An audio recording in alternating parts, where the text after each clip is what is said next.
केसीआर एक कठपुतली है जिसमें रूह नहीं है। केसीआर मशीन से चलते हैं। केसीआर लोमड़ियों और भेड़ियों की कैद में है।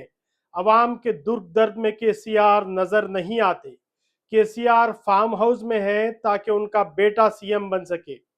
मेरे बाप हैं ये अलग बात है, लेकिन आजकल केसीआर जिस तरह के बयानात दे रहे हैं उनमें सियासी शऊर की कमी है।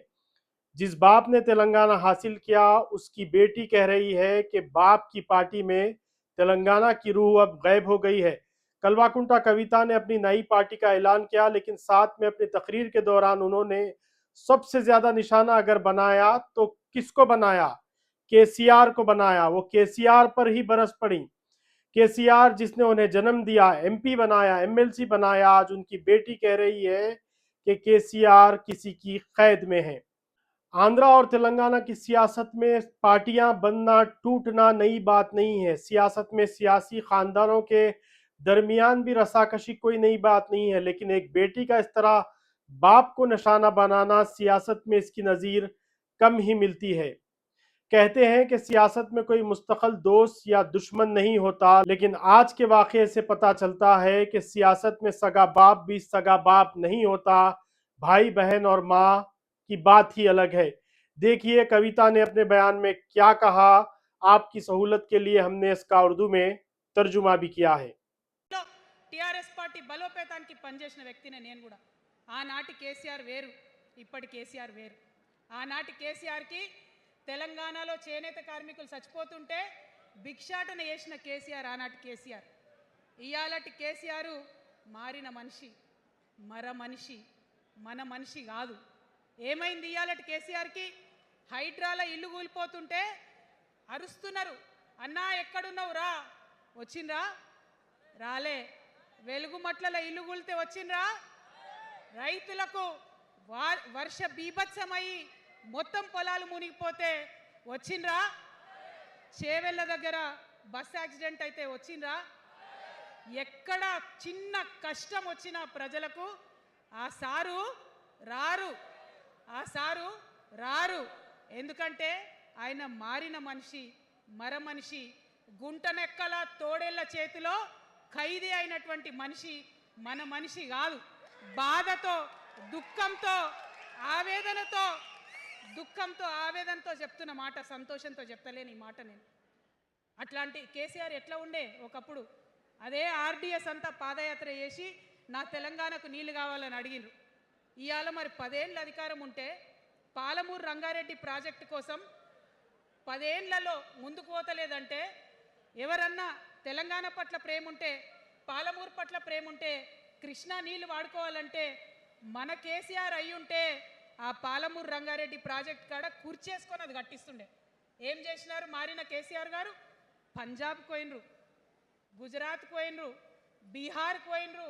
మేము మొత్తం రాష్ట్రంలో పీక్ కట్టలు కట్టం, నేషనల్ పార్టీ పెడతామని పోయినరు తప్పితే తెలంగాణ ప్రజలను పట్టించుకోలేదు. పట్టించుకుని ఉంటే, కేంద్రంతో గొడవ పెట్టుకోకుండా ఉంటే ఇవాళ పాలమూరు రంగారెడ్డి పారకపోతుండేనా? నేను అడుగుతా ఉన్నా స్ట్రేట్గా. ఇన్ని రోజులు నేను ఎన్ని మాటలు మాట్లాడినా బీఆర్ఎస్ పార్టీ నాయకులు ఒక్కరు కూడా బయటకు వస్తలేరు, సమాధానం చెప్తలేరు. దీనికి మీరు సమాధానం చెప్పకపోతే ప్రజలే మిమ్మల్ని బయటకు లాగి సమాధానం చెప్పేటట్టు చేస్తారని కూడా ఈ సందర్భంగా నేను తెలియజేస్తా ఉన్నా. ఒకటే మాట అడుగుతున్నా, మన కేసీఆర్ అయి ఉంటే ఆనాడు తెలంగాణ బిడ్డలు కష్టపడితే బయటకు వచ్చి నా బిడ్డలకు ఇబ్బంది అవుతుందని కొట్లాడిన వ్యక్తి, సింగరేణి గనిలో ఒక కార్మికుడు చనిపోతే అక్కడి దాకా పోయి చూసి వచ్చినటువంటి వ్యక్తి. మరి తెలంగాణ వచ్చినాక ఏమైందా ప్రేమ? అధికారం ముందు మమకారం తగ్గిపోయిందా? ఏం జరిగిందని నేను అడుగుతా ఉన్నా. ఎందుకు ఈ మాట చెప్తా ఉన్నా అంటే, ప్రేమ నాకు కూడా ఉంది. నాకు తండ్రి కావచ్చు, అది వేరే విషయం. కానీ ఒక రాజకీయ నాయకుడిగా వారు ఈ మధ్య రాజకీయ పరిణితి కోల్పోయి మాట్లాడుతూ ఉన్నారు. కేటీఆర్ గారు మాట్లాడిందంటే ఓకే అనుకోవచ్చు, ఆయనకు పెద్దగా తెలియదు పాపం. కానీ కేసీఆర్ గారు అనే మాట ఏంటంటే, ప్రజలు తప్పు చేసిండ్రు. ఓకే, ఒక సెకండ్ నేను ఒప్పుకొని దాన్ని, ఒక సెకండ్ అనుకుందాం. ప్రజలు తప్పు చేస్తే నేను ఒక తల్లిగా అడుగుతున్నా. నేను నా కొడుకో మాట చెప్తా, వాడు వినలేదనుకో, కింద పడ్డాడు అనుకో, ఇడిచిపెడతానా? దగ్గర తీసుకొని మంది అనా? ఓకే, ప్రజలు తప్పు చేసిర్రు అనుకోండి, మీకు అధికారం ఇవ్వలేదు అనుకోండి, ఒక కర్కోటకుడి పాలన నడుస్తుంది అలా తెలంగాణలో. ఇబ్బంది పడుతున్నారు ప్రజలు, గోసపడుతున్నారు, ఏడుస్తున్నారు. ఇండ్లు అన్నీ ఉండి ఇండ్లు గూలగొడుతుంటే, అర్ధరాత్రి ఇంటి మీదకి వచ్చి ఇండ్లు గూలగొడుతుంటే ఆదుకోవాల్సిన అమ్మలాంటి మన పాత కేసీఆర్ ఏడి? ఎక్కడున్నాడు? ఎక్కడున్నాడు? ఇది మనం అడగాల్సింది. అందుకోసమే నేను ఈ నిర్ణయం తీసుకున్నది. నన్ను పార్టీలోంచి బయటకేస్తే నేను వెంటనే పార్టీ పెట్టలే. ఆనాడు కూడా చెప్పిన, నేను ఆలోచన చేస్తున్నా, మారతారేమో మారతారేమో మారతారేమో అని చూసిన, పదే పదే పదే వేచి చూసిన.